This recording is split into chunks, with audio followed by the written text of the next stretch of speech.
नमस्कार। मैं डॉक्टर वासुदेव शेट्टी, महारानी महिला विज्ञान कॉलेज मैसूर में हिंदी विभाग में सह प्राध्यापक हूँ। इस समय मैं हिंदी साहित्य क्षेत्र के श्रेष्ठ लेखक हरिवंश राय बच्चन द्वारा लिखित 3 रुबाइयाँ कविता पर प्रकाश डालना चाहता हूँ। बच्चन जी की जन्म 1907 में प्रयाग में हुई। प्राथमिक शिक्षा से लेकर स्नातकोत्तर अध्ययन तक की परीक्षा सब वहीं संपन्न हुई। अंग्रेजी में एमए करने के बाद इलाहाबाद विश्वविद्यालय में अंग्रेजी अध्यापक के रूप में इनकी नियुक्ति होती है। 1952 में वे इंग्लैंड चले जाते हैं और अंग्रेजी क्षेत्र के श्रेष्ठ लेखक कीट्स पर शोध प्रबंध प्रस्तुत करके पीएचडी के मानद उपाधि प्राप्त करते हैं। 1955 में भारत सरकार द्वारा विदेश मंत्रालय में हिंदी के विशेषज्ञ के रूप में इनकी नियुक्ति होती है। 1932 से 72 तक इनकी लेखन कार्य लगातार चलती रही। 1935 में वे मधुशाला लिखते हैं। तब से वे साहित्य जगत में सर्वाधिक लोकप्रिय कवि बनते हैं। इंग्लैंड में कुछ साल रहने के बाद ये जरूर अलग अलग परिप्रेक्ष्य के जनजीवन वगैरह देखते हैं और ये हालावादी कवि के रूप में काफी प्रसिद्ध है। इनके निशा निमंत्रण, एकांत संगीत, आखुल अंतर, सतरंगिनी, मिलन यामिनी, प्रणय पत्रिका आदि प्रमुख है। मधुशाला, मधुकलश तो उनकी सर्वाधिक लोकप्रियता देने वाली कृतियां है। काव्य रचनाओं के अतिरिक्त इनकी गद्य रचनाएं भी हैं। क्या बोलूं, क्या याद करो, नीट का निर्माण, फिर प्रवास की डायरी और बसेरे से दूर। प्रस्तुत 3 रुबाइयां। रुबाइयां का मतलब है उर्दू और पारसी में जो कविताएं कहते हैं 4 भागों वाले। प्रस्तुत कविता में बच्चन जी जीवन को काफी करीबी से देखते हैं। जीवन के संघर्ष को भौतिक, मानसिक, हर तरह से अलग अलग आयाम में वो देखकर अपने विचार प्रस्तुत करते हैं। कहते हैं, देखिए, मैं एक जगत को बोला,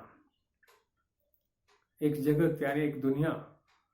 मैं भूला एक जमाना, एक अलग परिप्रेक्ष्य के लोगों को, उनके तौर तरीके को, कितने घटना चक्रों को, कितने उतार चढ़ावों को भूला मैं। आना जाना, जीवन के पीछे मुड़कर हम देखते हैं कितने सारे संघर्ष, सुख दुख सब कुछ रहता है, पर सुख दुख की वह सीमा मैं भूल न पाया साखी। सुख और दुख के बीच का जो सूक्ष्म खड़ी है उसे मैं भूल न पाया, और सुख देने वाला उस साखी को मैं न भूला। मदिरालय में जो मदिरा गिलास में भर के देते हैं उसे मैं कभी नहीं भूला। जीवन के बाहर जाकर जीवन में तेरा आना। बच्चन जी बहुत सुंदर ढंग से कहते हैं, जीवन के संघर्ष, कष्ट, घटनाओं से भागकर यदि मदिरालय में कोई बैठा है, लेकिन लोगों को लगेगा कि ये ऐश करने के लिए बैठे हैं, लेकिन बच्चन जी ऐसे नहीं कहते। वो कहते हैं कि वो जीवन में बाहर जाकर, अपने संघर्ष में दुनिया से बाहर जाकर मदिरालय में बैठे हैं, लेकिन वहां बैठकर फिर वो मानसिक रूप से वो घर पहुंचते हैं, या जहां संघर्ष करते हैं अपने रोजी रोटी के लिए, वो सपने खट्टे मीठे जो कोई संदर्भ हो, वहां फिर सोच में पड़ते हैं। देखने वालों को जरूर लगता है वो काफी ऐश करने के लिए वहां बैठे हैं, लेकिन इसका अर्थ सूक्ष्म है। तेरे पथ में है कांटे ता पहले ही से जाना। जीवन की रास्ता कांटों से भरा है। बहुत कम लोगों को ऐसा मिलेगा कि वो फूलों की सेज है। संघर्ष करना पड़ता है।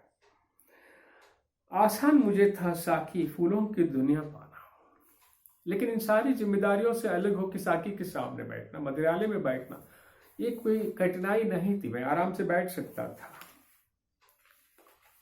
लेकिन मृदु परस जगत का मुझको आनंद न उतना देता। भले ही देखने वालों को ये ऐश करने वाले ऐश कर रहा है, काफी खुशी से बैठा है ऐसे लगे, लेकिन वहां बैठकर भी मैं मानसिक रूप पर अपनी जिम्मेदारी के बारे में, अपने यानी कांटों का मतलब है जो संघर्ष, जो कठिनाइयां हैं, जितना तेरे कांटों से पग पग पर पद बिंदवाना जो चुभन पैदा करती है, ऐसे कहते हैं, वैसे वो जीवन के संघर्ष के बारे में सोचते हैं। तो ये साकी के सामने बैठने की तुलना में कहीं ज्यादा वो पसंद करने वाला है संघर्ष, कष्ट, अपनों के साथ रहना। सुख तो थोड़े से पाते, सुखी लोगों को हम देखते हैं तो बहुत कम है, लेकिन दुख सबके ऊपर आता। सुख से वंचित बहुतेरे हैं, बच कौन दुखों से पाता।